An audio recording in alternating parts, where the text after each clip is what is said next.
Fala, minha gente, tudo certo? Olha só, JB Mais de hoje veio até a concentração do Santos conversar com o Felipe Camargo. O setorista sabe tudo sobre o Santos. O cara quer saber sobre o Santos, tem que falar com o De Olho no Peixe. Já segue aí no YouTube e com o Felipe Camargo. Irmão, obrigado por me atender. O negócio é o seguinte, eu comecei já com uma casca de banana. Eu discuti imensamente a semana passada inteira com o Baldasso, porque o Baldasso dizia assim, porque o Inter já caiu. O Baldasso tá nessa. Um abraço pro Baldasso, aliás. Né? Monstro. Ele mudou de opinião, né? Porque ele falou que o Inter ia ser campeão esse ano. Não, mudou, é verdade. Ele tinha dito isso. Aí ele começou assim, porque o Inter já caiu. Eu falei, Baldasso, tu vai lá na Avenida Atlântica em Santos, os caras estão achando que o Santos também já caiu. E ele disse, não, o Santos tá mobilizado, tal, o Santos tá... Como é que tá o Santos? Preocupado. O Juan Pablo Vojvoda está preocupado. As pessoas que estão dentro do clube estão preocupadas. O Santos tem uma das maiores folhas salariais do Campeonato Brasileiro. E na prática, o Santos não consegue fazer a coisa acontecer. O Santos negligenciou o seu planejamento para 2025. O Santos ele garantiu um mês antes dos times da Série A a sua volta à elite do futebol brasileiro. E o Santos não se planejou como precisava. Aí teve a troca de técnicos aqui com o Grêmio, né? Que o Santos leva o Caixinha, com o Pedro Martins, que acaba chegando ao clube de forma tardia. Eu digo tardia não porque eu achava que ele tinha que ser o executivo, mas porque o Alexandre Galo demora a ser demitido, o Santos demora a fazer o seu planejamento com a mudança do executivo, o novo executivo, o Galo não vem, é mandado embora do Santos porque ele não consegue fechar a contratação do Gustavo Quinteiros, que depois vem pro Grêmio. Que bom que ele não fez isso. Mas também o Pedro Caixinha não deu certo. Sim, verdade. Mas aí eu não consigo também, eu seria muito injusto se eu falasse que o Pedro Caixinha não fez um bom trabalho só por incompetência ou falta de competência dele. Porque o Santos não ofereceu a ele um elenco pronto para ele começar o trabalho. Ele teve que, no dia seguinte ao Natal, já começar a planejar junto com o Pedro Martins contratações. Então ele começa a temporada, o campeonato estadual, praticamente com o elenco de 2024. Então é um Santos que falha muito, mas muito no seu planejamento. É um erro que vem de todos os setores para o Santos desembocar nesse momento da temporada do jeito que está. Com um time na zona do rebaixamento, nesse momento que nós estamos conversando, o Sport perdeu para o Vitória, né? E nós temos jogadores que são incompetentes no setor ofensivo e defensivo do Santos, uma comissão técnica que não consegue, por melhor que ela seja, e eu acho que o Vojvoda, ao lado da sua comissão técnica, é uma das melhores do país, só que em meio a tanta coisa errada numa temporada, eles não conseguem extrair. O Vojvoda, ele tem 14 jogos e apenas 3 vitórias no comando do Santos, é um aproveitamento abaixo de 40%. Para você ter uma ideia, o Kleber Xavier, que foi técnico do Santos por 15 partidas, ele teve 42% de aproveitamento. Se o Vojvoda conseguir fazer o Santos vencer nesta segunda-feira o Internacional, ele vai chegar aos mesmos 42 em 15 jogos, com o mesmo cenário de 15 jogos para cada lado. Só que se o Vojvoda não vencer o Internacional, ele vai ter os mesmos 15 jogos e um aproveitamento inferior ao Kleber Xavier. Porém, números são frios. É inegável. O Vojvoda, quando assume o Santos melhora. Melhora taticamente, melhora numa série de fatores, evolui em peças que não vinham jogando bem, só que o time não consegue os resultados. Tem uma dúvida muito grande aqui no Rio Grande do Sul, que é: o Santos com o Neymar é melhor do que sem o Neymar? Sim, o Santos é melhor com o Neymar. Os números dizem isso, e aí não dá para nem falar em frieza. São números, são fatos. O Santos tem um aproveitamento inferior a 30% sem o Neymar no Campeonato Brasileiro. Tá. Com o Neymar, aproveitamento superior a 40%. A diferença ela é pouca, mas o Santos tem um aproveitamento melhor com o Neymar. O que me parece nítido é que os jogadores, o elenco, se sentem talvez respaldados quando tem o Neymar. O Neymar traz todo o peso que o elenco tem e põe sobre ele porque ele tem essa capacidade.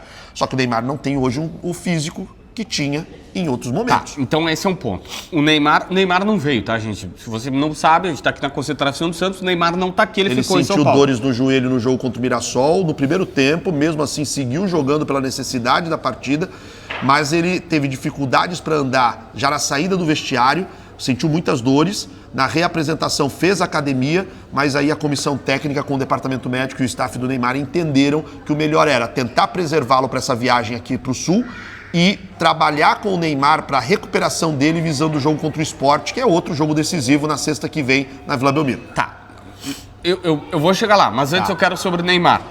em algum momento, por exemplo, quando o Santos está jogando contra o Flamengo, o Neymar está em campo e o Santos não está jogando bem. Tem o fatídico lance, eu não sei se é o mesmo jogo, que o Neymar vai lá pedir para sair, fazer a saída de bola e o Zé Ivaldo toca ali para cima. Esse jogo, JB. E aí, quando ele sai, o time joga melhor com o... Não joga melhor. Não, mas faz... tudo bem, faz os 2 gols. Tá, mas o Flamengo Rossi cai. toma um gol quando não precisava. O Santos poderia estar perdendo de 4-0 naquele jogo. A Arrascaeta perde um pênalti ainda. A produção do Flamengo, ela foi muito melhor. O Flamengo abre 3-0. Acho que todo time, quando geralmente abre 3-0, ele baixa a guarda. Sim. Obviamente, se nós formos analisar ali que na hora que faz 3-0, perde o pênalti, tem as mudanças do Santos surtem efeito no sentido de ganhar gás. É bom tempo entra e o o bom Robinho. tempo, entra o Robinho, entra o Lautaro. Esses jogadores, eles têm mais sangue naquele momento e o Santos consegue achar realmente 2 gols. Méritos do Santos, só que evidentemente é um Flamengo que baixa a guarda, é um Flamengo que mais relaxa. Eu acho que foi muito injusto injusta a análise que fizeram, dizendo que o Santos melhorou sem Saiu o Neymar. Tá. Então a culpa não é dele. Foi o acaso, coisa do futebol. O Neymar foi muito mal naquele jogo também, psicologicamente falando.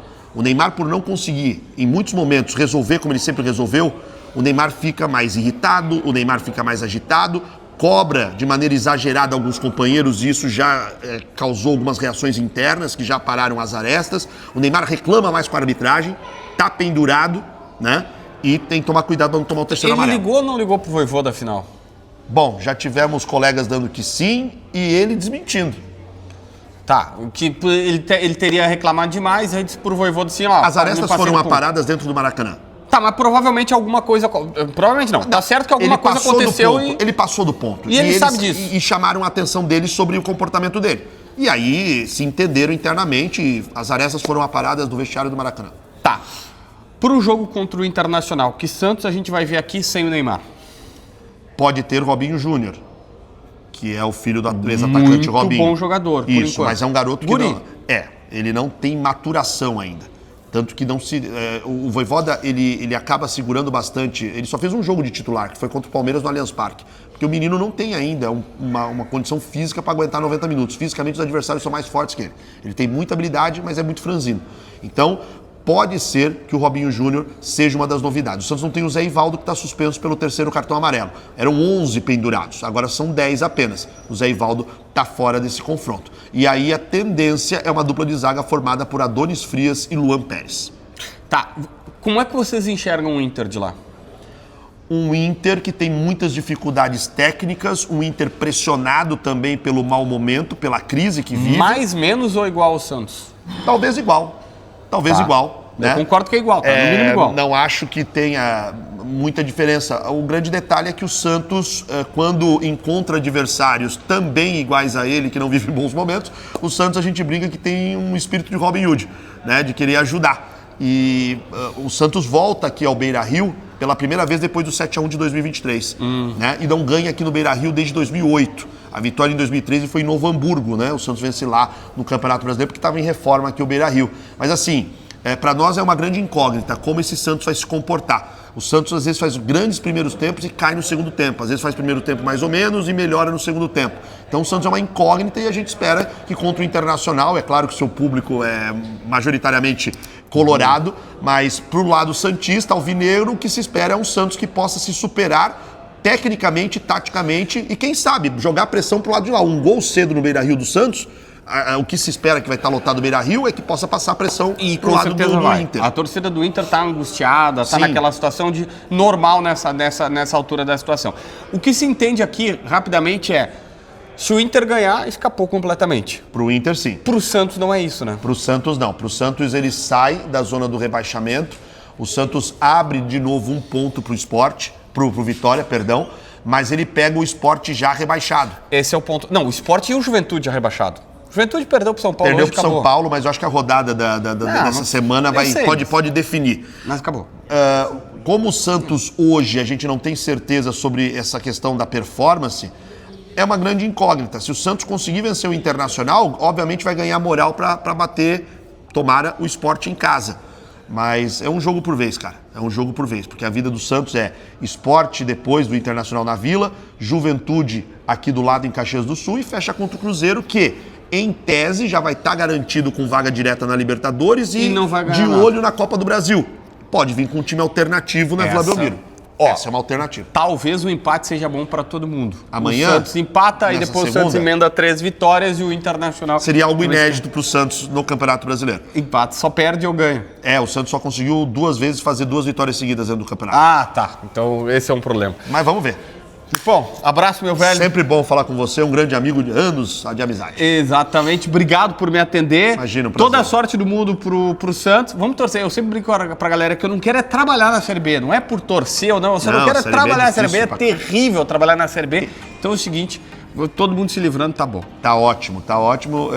Eu já tive, não sei se foi verdade, né? Falaram que chegaram umas malinhas lá em Recife, mas não adiantou muito, não. É possível que isso possa ter acontecido. Pois é.